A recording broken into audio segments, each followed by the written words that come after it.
En esta sección vamos a estar hablando acerca de los métodos para recopilar data. Es importante que entiendas que en el proceso estadístico, si la muestra no es tomada de manera correcta, vamos a estar perdiendo el tiempo. Uno de los métodos más confiables para obtener data es el muestreo aleatorio simple, y de ese y de otros más vamos a estar hablando en esta sección. Para recolectar la data, nosotros utilizamos normalmente dos métodos. El primer método se llama estudio observacional, en el cual nosotros no intervenimos de ninguna manera, solamente tomamos medidas o, como dice el nombre, observamos y anotamos lo que estamos observando. Mientras que en el método experimental, lo común es tener por lo menos dos grupos. A uno de ellos se le llama el grupo control y el segundo grupo es el grupo el que vamos a estar alterando algún tipo de variable y vamos a estar observando cómo afectan los cambios que se le hacen a la variable. Nosotros podemos tener dos tipos de muestreos que tienen que ver con probabilidades. El primero es el tipo aleatorio. En el muestreo aleatorio, cada uno de los miembros de la población tiene la misma probabilidad de ser escogido dentro de la muestra. Mientras que en el muestreo probabilístico se conoce la probabilidad de cada miembro, pero no necesariamente tienen la misma probabilidad de ser escogidos. En el muestreo aleatorio simple tenemos una característica adicional, y es que estamos hablando del tamaño de la muestra.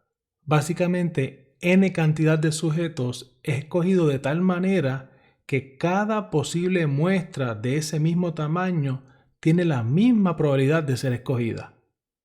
En el muestreo aleatorio, muchas veces se tiene que utilizar computadoras para asignarle un número o un valor a cada miembro de la población, de los cuales entonces se toma la muestra, utilizando sistemas computadorizados. En el pasado se utilizaban tablas de números aleatorios y entonces esos números se le asignaban a los miembros de la población y a través de las tablas se seleccionaba la muestra. Hoy básicamente lo hacemos con computadoras. En el muestreo sistemático lo que hacemos es que a cada miembro de la población se le asigna una posición. Entonces escogemos aleatoriamente el punto de partida, seleccionamos aleatoriamente el primer miembro y luego escogemos el késimo individuo, donde el késimo puede ser, por ejemplo, el quinto. Cada 5 o cada quinto miembro es escogido. El muestreo de conveniencia es uno de los más sencillos para hacer y es el que utilizan generalmente cuando hacen un sondeo o encuesta a través de la radio. Le piden a la audiencia que llamen y den su opinión. Realmente este tipo de muestreo es fácil de obtener la muestra, sin embargo esa muestra tiende a ser no representativa, no necesariamente representativa de la población. Y como nuestro objetivo en estadística es obtener una muestra que represente la población de manera que podamos hacer inferencias sobre la población basados en los resultados de los datos que se obtienen de la muestra, pues este no es uno de los métodos más eficientes para obtener una muestra representativa de la población. Sí es conveniente, como dice el nombre, porque es fácil de obtener, pero fácil de obtener no necesariamente significa que sea de buena calidad. El muestreo estratificado es un muestreo bien interesante. Se utilizan subgrupos, pueden ser 2 o más subgrupos, y luego elegimos aleatoriamente dentro de cada uno de esos subgrupos para obtener la muestra. Los subgrupos pueden ser divididos por algún tipo de característica específico, como puede ser el género, puede ser la edad, y entonces lo que hacemos es que obtenemos de cada uno de esos grupos un tipo de muestra aleatoriamente. El muestreo de conglomerados es otro muestreo que utiliza grupos, pero es bien diferente al estratificado. En este muestreo de conglomerados lo que hacemos es que dividimos la población en subgrupos, sin embargo, elegimos aleatoriamente los subgrupos y obtenemos la muestra de todo el subgrupo completo. En el muestreo de múltiples etapas, lo que se hace generalmente es utilizar dentro del proceso estadístico más de un método de muestreo. Así que en un momento dado podemos estar utilizando el estratificado, en otro momento dado podemos estar utilizando el de conglomerados. Básicamente en diferentes etapas del camino se utilizarían más de un tipo de muestreo. Resumiendo, tenemos diferentes tipos de muestreo, el que es aleatorio, sistemático, de conveniencia, estratificado, de conglomerados y de múltiples etapas. También existen diferentes tipos de estudios que pueden ser observacionales y diseños de experimentos. Vamos a estar hablando de eso un poquito más ahora. Entre los tipos de estudios observacionales que tenemos el transversal, tenemos el retrospectivo y tenemos el prospectivo. ¿Cuál es la diferencia entre estos tres tipos de estudios observacionales?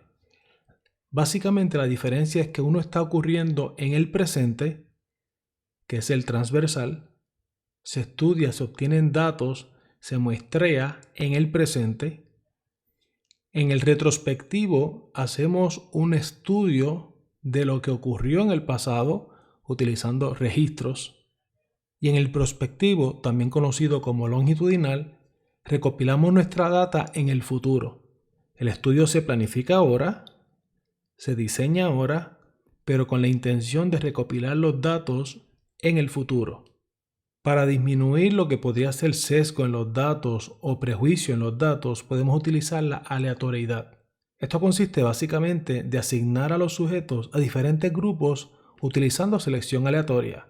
La idea es utilizar probabilidad para formar grupos que sean similares. Otro método en que podemos hacer que nuestro estudio sea más confiable es utilizando la replicación, es decir, repitiendo el experimento en más de un sujeto. Muestras demasiado pequeñas pueden producir errores debido a comportamientos erráticos y esto nos puede llevar a nosotros a llegar a conclusiones que son completamente equivocadas. Así que esperamos que el tamaño de la muestra sea lo suficientemente grande como para que se observen las diferencias en los tratamientos. Otra técnica bien efectiva para mejorar el tipo de estudio que se está realizando es usar el método de a ciegas. En este método, el sujeto que está siendo estudiado puede que esté recibiendo el tratamiento o puede que no lo esté recibiendo, pero él no lo sabe.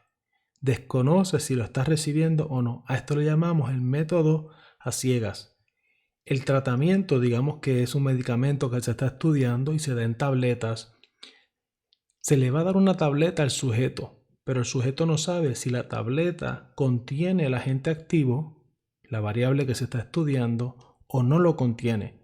Y a eso se le llama un placebo. Cuando se le da a una persona esa tableta que parece el medicamento pero no tiene el agente activo, a eso le llamamos un placebo.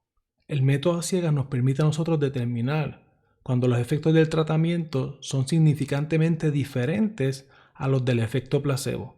Es decir, hay personas que reciben el placebo y reportan que se sienten mejor, que se han sentido un efecto positivo a través del medicamento. Entonces, ellos están reportando esto cuando realmente no recibieron el medicamento. Así que queremos lograr observar si las personas que sí recibieron el medicamento tienen unos efectos significativamente diferentes a aquellos que no recibieron el tratamiento. Otro método bien efectivo es el doble ciego. En el método doble ciego lo que estamos haciendo es que no solamente la persona que va a recibir el tratamiento o el placebo no sabe qué es lo que está recibiendo, sino que la persona que lo está administrando tampoco sabe si está administrando el placebo o si está administrando el tratamiento.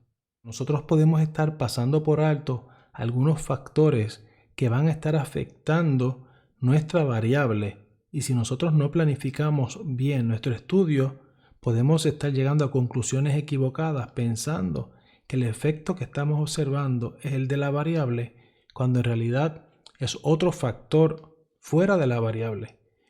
Voy a dar un ejemplo aquí. Observa esta ilustración. Imagina que tú estás tratando de probar el efecto de un abono en una planta y tú creas dos parcelas donde vas a tener el grupo control al que no se le va a estar aplicando el abono y el grupo que sí va a estar siendo experimentado utilizando el abono. Pero las parcelas están colocadas en lugares que no son uniformes, es decir, una de las parcelas recibe más luz solar durante el día que la otra, o quizás está más cerca de una fuente de agua que la otra. Entonces podríamos estar viendo un crecimiento que no necesariamente es causado por el abono, sino por la cantidad de luz que se recibe o tal vez por la cantidad de humedad que se recibe. Estos dos factores adicionales que no son el abono, que es nuestra variable, podrían estar teniendo un efecto en el crecimiento de las plantas y nosotros llegar a una conclusión equivocada por haber ignorado esos dos factores. En el diseño experimental completamente aleatorio, se asignan diferentes sujetos a diferentes grupos de tratamiento utilizando un proceso aleatorio de selección. Mientras que en el diseño de bloques aleatorios, grupos de sujetos forman bloques que pueden ser similares. Sin embargo, los bloques entre sí pueden ser diferentes, pueden tener algo diferente y estas diferencias pueden producir diferentes resultados en el experimento.